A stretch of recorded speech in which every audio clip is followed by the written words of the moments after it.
live kali ini kita bakalan bahas soal-soal lagi teman-teman.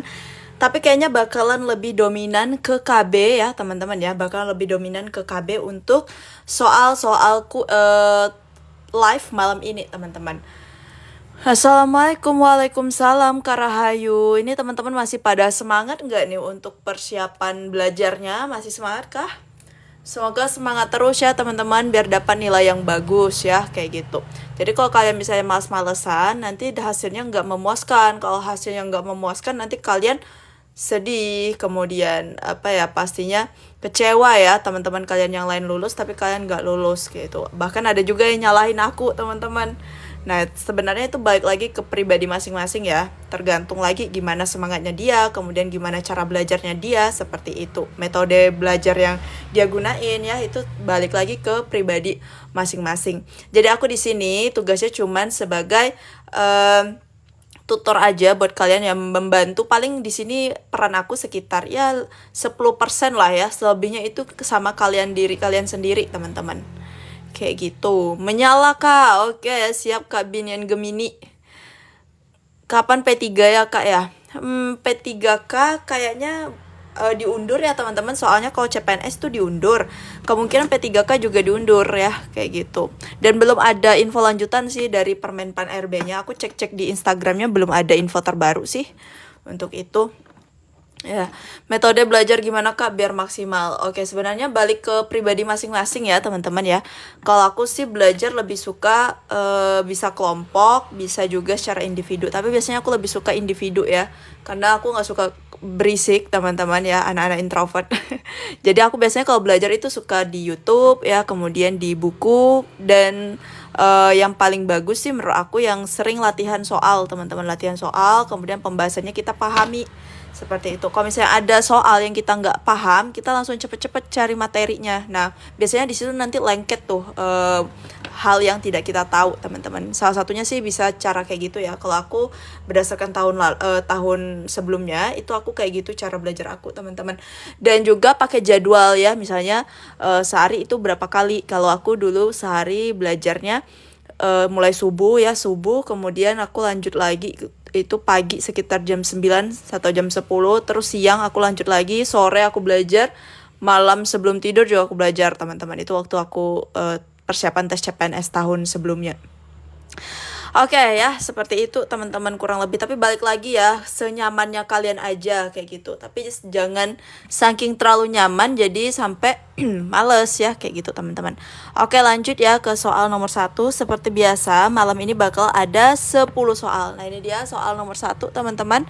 Berikut ini merupakan perkembangan yang terjadi pada seorang wanita pada masa bayi baru lahir. Yo, kira-kira perkembangan yang organ reproduksinya ya pada seorang bayi perempuan itu apa, teman-teman? Yang A, pembentukan genitalia internal masih dalam proses. Kemudian yang B, jumlah folikel primordial di kedua ovarium itu 750.000 butir. Yang C, ukuran uterus lebih kecil daripada anak. D, perbandingan serviks dan korpus uteri adalah 1:2. Yang E, labia mayora belum menutupi labia minora. Ini rata-rata kayaknya jawabannya adalah yang E. Teman-teman semua emang udah pada tahu apakah nebak-nebak aja atau memang tahu nih teman-teman. Untuk soal nomor 1 nebak-nebak aja atau memang tahu? Rata-rata kayaknya E semua ya. Ini perkembangan yang terjadi pada bayi baru lahir seorang perempuan teman-teman ya. Bayi baru lahir perempuan itu apa? Perkembangan organ reproduksinya teman-teman. Ini udah pada tahu semua ya? Atau ikut-ikutan nih, atau pada memang tahu atau nebak-nebak nih. Ayo komen dong teman-teman, komen-komen ya di kolom komentar. Oke, kita bahas dulu ya satu-satu teman-teman. Nebak kah? Oke. Kak Arfa tebakannya apa Kak Arfa? Kak Arfa tebakannya E juga ya. Oke, pembentukan genitalia internal masih dalam proses. Apakah belum selesai teman-teman terkait genitalia internalnya? Ini sudah selesai ya teman-teman ya. Untuk bayi baru lahir wanita ya, bayi perempuan itu organ reproduksinya Sudah selesai nih untuk pembentukan genitalia interna ya. Jadi yang A bukan jawaban yang tepat. Oke, kemudian yang B, jumlah folikel primordial di kedua ovarium, teman-teman. 750.000 butir. Itu pada bayi baru lahir. Organ wanita masa BBL. Ya, kita tinggalin dulu ya. Kemudian yang C, ukuran uterus lebih kecil daripada anak. Ya, biasanya ini dia lebih besar ya, teman-teman ya. Nah, kemudian yang D, perbandingan serviks dan korpus uteri itu adalah 1:2. Di sini perbandingan serviks dan korpus uteri itu 1:1, teman-teman yang benarnya. Labia mayora menutupi labia minora. Nah, kira-kira labia mayoranya menutupi atau belum menutupi, teman-teman?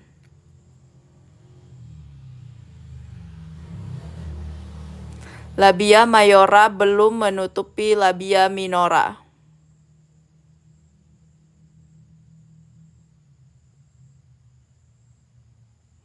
Kok lelet, Kak, ya? Maksudnya lelet apa nih, Kakak Baby Pink? Jaringannya yang lelet atau akunya yang lelet nih? Ya, jawabannya adalah yang E ya, labia mayora belum menutupi labia minora, teman-teman. Jadi soal nomor 1 jawabannya adalah yang E. Jaringan, Kak. Oh, mungkin itu jaringan di tempat Kak Baby ya. Mungkin ada gangguan atau gimana nih. Kalau misalnya ada gangguan, coba keluar sebentar dari live aku, terus nanti gabung lagi. Oke, lanjut ke soal nomor 2. Oh ya, sebelumnya jangan lupa siapin lagi kertas kecil-kecil ya untuk menghitung jumlah skor benar dan salah kalian, teman-teman. Lanjut ya ke soal nomor 2. Ibu postpartum mengalami perubahan psikologis pada masa nifas. Apa yang menyebabkan hal tersebut? Oke, yang menyebabkan perubahan psikologis pada ibu masa nifas itu apa? Perubahan fisik ibu setelah melahirkan ya, kemudian terkurasnya cadangan fisik untuk melahirkan. Kemudian pembentukan ikatan keluarga yang baru. Kemudian kegembiraan lahirnya bayi, lingkungan yang mendukung. Apa yang menyebabkan perubahan psikologis?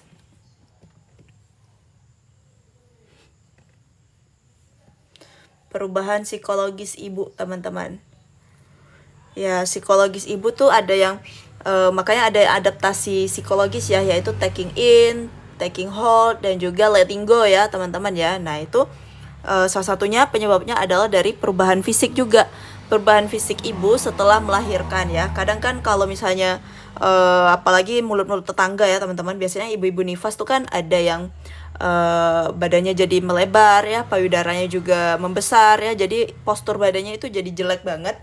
Ditambah lagi omongan orang ya, teman-teman ya, omongan julid tetangga yang bilang gendut lah, inilah itulah. Jadi makin terganggu nih kondisi psikologis ibu. Kayak gitu. Jadi salah satunya yang bisa menyebabkan itu adalah adanya dari perubahan fisik ibu setelah melahirkan. Jadi untuk soal nomor 2 jawabannya adalah yang A. Lanjut ya ke soal nomor 3. Silakan dijawab untuk soal nomor 3, teman-teman. Seorang perempuan usia 26 tahun datang ke poliklinik kandungan ya, klien postpartum hari ke-12 mengalami subinvolusio. Apa hasil pemeriksaannya menunjukkan kondisi pasien tersebut? Silahkan dijawab, teman-teman. Ini soal ketiga. 2 soal tadi ada yang masih benar semua atau udah ada yang salah nih? Kayaknya tadi ada yang udah salah juga ya. Ada yang jawab selain A. Oke, teman-teman, silahkan dijawab untuk soal nomor 3. Kak, nomor 2 tadi A bukan? Iya, nomor 2 tadi jawabannya adalah yang A. Oke, soal nomor 3. Nah, di sini kita lihat ya, kata kuncinya postpartum hari ke-12. Itu dia mengalami subinvolusio. Nah, jadi subinvolusio itu yang diperiksa adalah bagian TFU, teman-teman. TFU 12 minggu postpartum, 12 hari postpartum itu berapa sih? 12 hari itu artinya kan sama dengan kurang lebih 2 minggu ya. Itu semana TFU-nya, teman-teman? Setinggi mana nih TFU-nya? Usia 2 minggu. Ayo, ada yang tahu nggak? TFU 2 minggu postpartum apa, teman-teman? Ya, benar ya, kakak siapa nih? Kakak Nedestor ya. Kalau 2 minggu ya, 2 minggu postpartum itu TFU-nya tidak teraba lagi. Tidak teraba lagi. Nah, tapi di sini mengalami subinvolusio. Jadi salah satu hasil pemeriksaan yang menunjukkan kondisi dengan subinvolusio, salah satunya adalah yang A ini, teman-teman, TFU pertengahan simfisis pusat. Nah, TFU pertengahan simfisis pusat ini terjadi pada postpartum hari keberapa, teman-teman? Hari keberapa nih TFU pertengahan simfisis pusat? Ada yang tahu? TFU hari keberapakah pertengahan simfisis pusat? Ya, hari ke-7 ya, benar ya Kak Purnama ya. Hari ke-7 itu adalah postpartum hari ke-7, TFU-nya setinggi pertengahan simfisis pusat, teman-teman. Jadi untuk soal nomor 3, jawabannya adalah yang A. Next, lanjut ya ke soal nomor 4. Oke, lanjut teman-teman ke soal nomor 4, silakan dijawab. Seorang wanita usia 28 tahun postpartum dengan SC hari kedua, pasien mengatakan pagi tadi sudah dimandikan. Kok sudah dimatikan, teman-teman? Waduh, bahaya banget nih bidannya ya. Dimatikan nggak tuh? Dimandikan, guys. Salah. Dibunuh ya sama bidan ya. Oke. Di sini mengatakan pagi tadi sudah dimandikan oleh bidan ya teman-teman ya. Masih merasa nyeri di lokasi balutan operasi, terutama jika bergerak. Baru miring kanan dan miring kiri. ASI baru keluar sedikit, terpasang kateter. Apa tindakan prioritas, teman-teman? Oke, tindakan prioritas itu sama dengan tindakan awal. Nah, apa teman-teman? Jadi ibu nifas itu 6 jam postpartum harus sudah bisa mobilisasi, teman-teman. Nah, ini dia 2 hari nih. 2 hari baru bisa miring kanan, miring kiri doang. Nah, itu takutnya nanti terganggu dengan mobilisasinya. Maka ibu harus terus latihan mobilisasi, teman-teman ya, seperti itu. Walaupun dia SC. Ya, seperti itu ya, teman-teman ya. Jadi untuk soal nomor 4, jawabannya adalah yang A, yaitu melakukan mobilisasi. Lanjut ke soal nomor 5. Oke, soal nomor 5. Nah, ada yang dapat soal ini nggak terkait suhu saat ovulasi? Ada yang dapat soal ini nggak waktu ujian tahun lalu?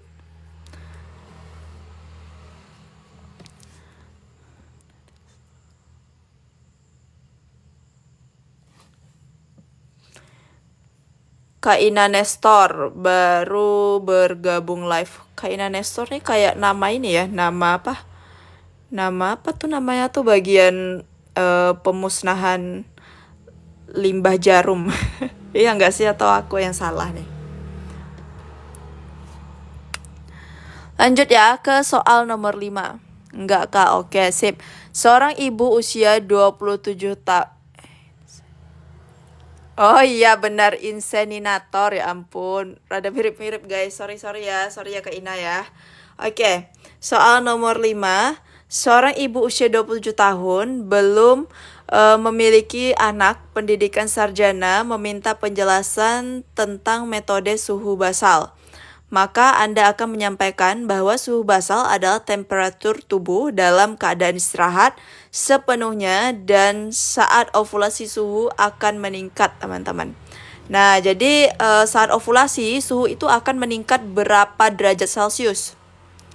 Yo, berapa derajat Celcius, teman-teman? Nah, ini jawabannya mulai pecah ya. Ada yang A, ada yang B, ada yang E, teman-teman.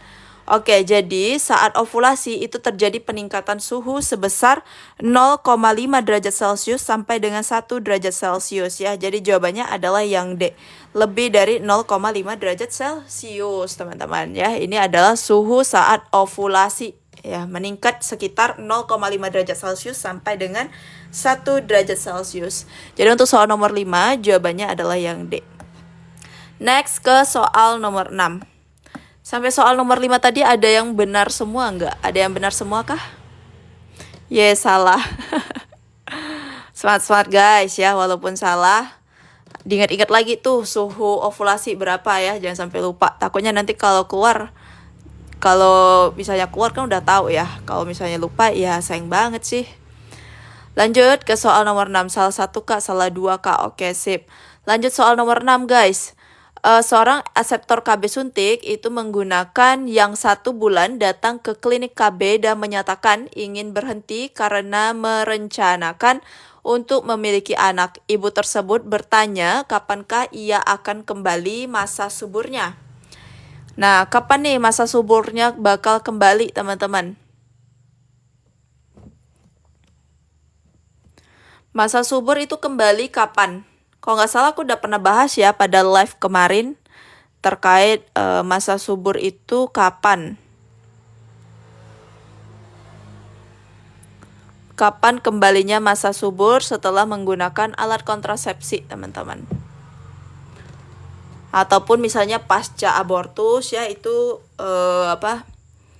mulai kembali kesuburannya kapan ya. Ini ditanyakan adalah pasca kontrasepsi. Kira-kira kapan nih kesuburannya bisa kembali lagi? Ya, yaitu sekitar 5 sampai dengan 6 bulan, teman-teman ya. Ini kesuburannya udah mulai kembali normal ya. Jadi untuk soal nomor 6 jawabannya adalah yang D. Oke, next kita lanjut ya ke soal nomor 7, guys.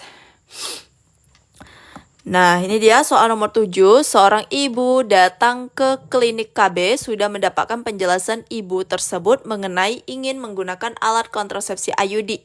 Menurut Anda, pemeriksaan yang khusus untuk penggunaan alat kontrasepsi tersebut adalah nomor 5 tadi Kak, suhunya berapa? Suhunya 0,5 derajat sampai dengan 1 derajat Celcius ya. Itu untuk peningkatan suhu saat terjadi ovulasi ya. Peningkatan sekitar 0,5 sampai dengan 1 derajat Celcius.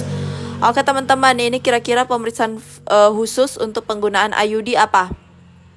Ya benar, pemeriksaan panggul atau pemeriksaan pelvic untuk melihat ya apakah si pasien ada mengalami radang panggul atau riwayat radang panggul ya, benjolan dan sebagainya teman-teman. Jadi untuk soal ini, soal nomor 7 itu jawabannya adalah yang B. Lanjut ya ke soal nomor 8. Oke, soal nomor 8.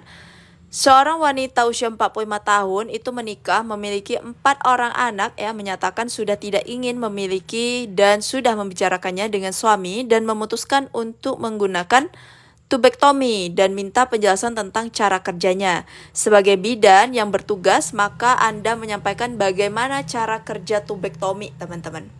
Silakan dijawab untuk soal nomor 8, bagaimanakah cara kerja si tubektomi ini? Ya, mencegah nidasi, mencegah masuknya sperma, mencegah masuknya sel telur, menghambat ovulasi, mencegah masuknya sperma. Yang B sama yang E itu sama ya. Ya, bonus lah. Oke, kalau misalnya kalian ada yang jawab B, berarti yang E juga benar, teman-teman, karena dia sama tuh. Oke, jadi kan tubektomi itu kan bisa diikat, bisa dipotong ya saluran tubanya ya teman-teman ya. Jadi misalnya ini rahim nih. Nah ini tuh saluran tubanya ya teman-teman. Sorry ini kalau bentuknya kayak pohon ya. Aku nggak bisa gambar soalnya. Oke, ini kan sel ovarium ya. Ini ovarium. Nah ini vagina, ini rahim ya teman-teman. Nah, kalau misalnya tubektomi, ininya tuh bisa diikat atau dipotong, teman-teman. Nah, kalau misalnya ini dipotong, otomatis si sel ovum itu tidak bisa ke sini ya, karena ini salurannya udah putus. Nah, begitu juga dengan sperma ya, begitu sperma masuk di sini, dia juga tidak bisa bertemu, teman-teman. Ya, sehingga apa yang terjadi? Apa yang terjadi, teman-teman? Yang mana jadinya? Gambarannya kayak gitu. Ya, jadi sperma masuk ke rahim ya, tetap bisa masuk ke rahim, kemudian juga melewati tuba. Nah, tapi di sini jembatannya putus, teman-teman ya. Kemudian sel ovum juga begitu. Sel ovum tiap bulan kan dikeluarin ya, teman-teman ya. Nah, ini dia keluar nih. Nah, keluar terus tuh mau ketemu sama spermanya, juga nggak bisa. Jembatannya dipotong, teman-teman. Nah, jadi itu apa? Ya, menghambat ovulasi ya. Ovulasi itu kan artinya pertemuan sel telur dan sel sperma ya, teman-teman ya. Seperti itu. Jadi untuk soal nomor 8 jawabannya adalah yang D. Lanjut ke soal nomor 9, teman-teman. Lanjut soal nomor 9, guys. Silakan dijawab. Selama kehamilan diperlukan sejumlah hormon untuk memelihara kehamilannya, diproduksi oleh plasenta, yaitu hormon Oke, hormon apa nih yang diproduksi oleh plasenta yang tujuannya untuk memelihara kehamilan? Oke, jadi ada dua hormon yang diproduksi oleh plasenta ya teman-teman, yaitu estrogen dan apa teman-teman? Estrogen dan progesteron. Nah, tapi yang untuk memelihara kehamilan itu adalah fungsinya si progesteron ya. Jawabannya adalah yang D. Nah, seperti itu. Kalau estrogen ya, aku lupa ingat lagi. Kalau estrogen itu, kalau nggak salah aku ya, itu dia terkait pertumbuhan rahim nantinya teman-teman ya, untuk supply kayak apa namanya tuh, si tempat tinggal janinnya kayak gitu teman-teman. Nah, jadi untuk memelihara kehamilan itu adalah dari si hormon progesteron. Jadi jawabannya adalah yang D untuk soal nomor 9. Seperti itu. Lanjut ya ke soal nomor 10. Nah, ini dia soal yang terakhir. Sebelum masuk ke soal terakhir, aku mau kasih tahu dulu. Aku mau nanya dulu, sorry. Kalian di sini yang pada nonton anggota grup Telegram atau bukan? Dan juga untuk pembahasan TO batch kedua itu udah aku share ya di grup teman-teman, dan juga udah dipin sama adminnya. Jadi jangan lupa dilihat-lihat lagi teman-teman ya. Nah, yang anggota grup Telegram silakan ditonton pembahasan tryout batch kedua yang udah aku share teman-teman, dan pastinya udah dipin juga sama admin. Hadir anggota, siap Kakak Purnama. Nah, bukan, saya belum bisa padahal sudah download. Kenapa nih? Masalahnya di mana Kakak user? Cara daftarnya gimana? Nanti di akhir live ya aku kasih tahu gimana kalian yang misalnya mau gabung ke grup Telegram, nanti di akhir live aku kasih tahu. Dan juga teman-teman, misalnya kalian mau gabung ya baru bergabung ini teman-teman, kalian tetap bisa kok ngerjain TO-nya yang batch 1 dan juga batch 2. Dan disitu udah ada pembahasannya secara video teman-teman. Oke, next ya ke soal nomor 10. Seorang mahasiswa kebidanan sedang melakukan pemeriksaan kehamilan. Leopold 1. Tujuan mahasiswa tersebut adalah untuk mengetahui. Leopold 1 teman-teman. Leopold 1 itu tujuannya adalah untuk melihat tinggi fundus ya. Makanya pada Leopold 1 kan kita kumpulin nih dulu ya, kumpulin semua fundusnya ya, kita kumpulin jadi satu, kemudian baru kita ukur untuk melihat tinggi fundusnya kayak gitu. Nah, tinggi fundus itu diukur tujuannya adalah untuk mengetahui juga tafsiran berat janinnya kayak gitu. Nah, untuk mendiagnosiskan apakah si bayi ini IUGR kah atau bakal normal atau beresiko lahir dengan BBLR ya, seperti itu. Dan juga bisa menentukan usia kehamilan kalau misalnya ibunya lupa HPHT ya, seperti itu teman-teman. Oke, jadi untuk soal nomor 10 jawabannya adalah yang D. Nah, buat tadi teman-teman yang bukan anggota grup, kalau misalnya mau bergabung ke dalam grup Telegram, itu kalian tinggal pergi aja ke Instagramnya Lolos ASN teman-teman. Ya, pergi ke Instagram Lolos ASN dan silahkan di follow dulu teman-teman. Follow dulu ya, silahkan di follow dulu untuk dapetin voucher sebesar 20.000 teman-teman.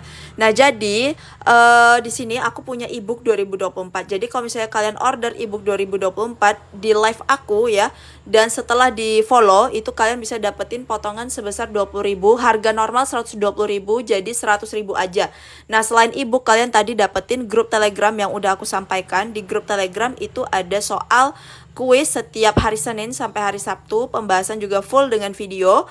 Kemudian juga ada tryout ya, tryout khusus soal-soal bidan setiap akhir bulan teman-teman ya, dan pembahasan full dengan video. Jadi pembahasan aku itu beda dari yang lain karena apa? Karena semuanya full dengan video teman-teman. Jadi nggak ada lagi pembahasan secara tertulis.